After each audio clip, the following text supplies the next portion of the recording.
My name is Brooke, and I want to say thank you for watching my self-growth presentation over our class Verbal Judo.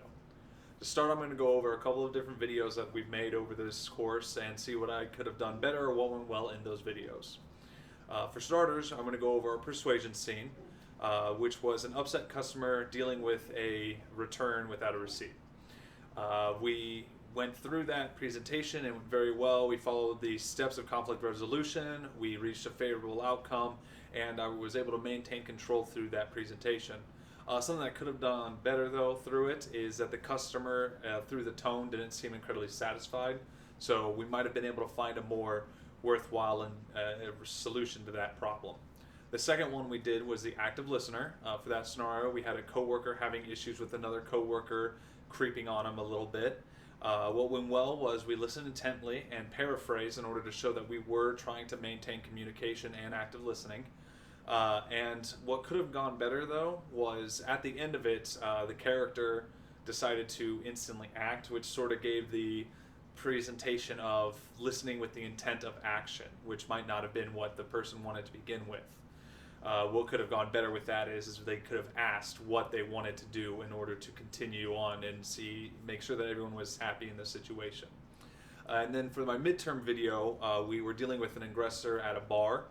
What went well was we followed the formula for de-escalation. While dealing with the aggressor, we maintained control and we handled the situation as best as possible. What could have gone better, however, was that the situation ended up having to go to the fifth step, escalation, which resulted in people not being happy at all at the end of the situation. If we could have found a way for the aggressor to have been happy at the end, well, not necessarily happy, but being able to go on to their own situation and going back to what they were doing rather than continuing to agitate and attack, that would have been a much better scenario ending there. From there, we're going to talk about a real life situation that I've used this class in order to help. I work at a dealership here in town. I deal with the inventory, and while one thing I have to deal with is cars getting put onto the lot, I dealt with one of my detailers who was not doing an adequate job about cleaning the cars when they came in to get put on the lot. I went to discuss it with him. I followed the steps of talking to a person, going through the conflict resolution, and making sure that we kept the situation civil and worked well together. And also maintaining the idea of complimenting without the intent of bringing someone down in the middle or anything like that. It went really well. At the end of it, we came with new standards for cleaning and how we needed to keep the cars and maintain them for when they went onto the lot. But what could have gone better was the detailer became upset right away. And he was upset through most of the conversation. I could have taken an extra minute to talk about his feelings, let him know that I was listening to him and that I did notice that, and see what we could have done to help with that. As far as are people safer with me around because of this class, ideally yes.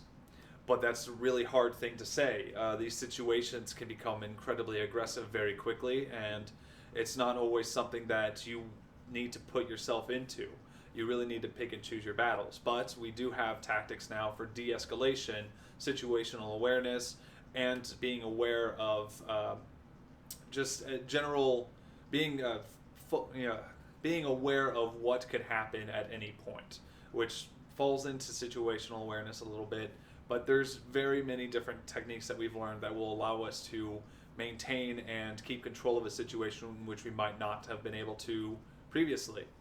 And for future use of this class, I think in a working environment it's going to be very beneficial. I believe that this will help go a long way in maintaining conversations and helping people reach conclusions and being safer in an environment where they might not have been safe to begin with. So again, my name is Brooke, and thank you for watching my video.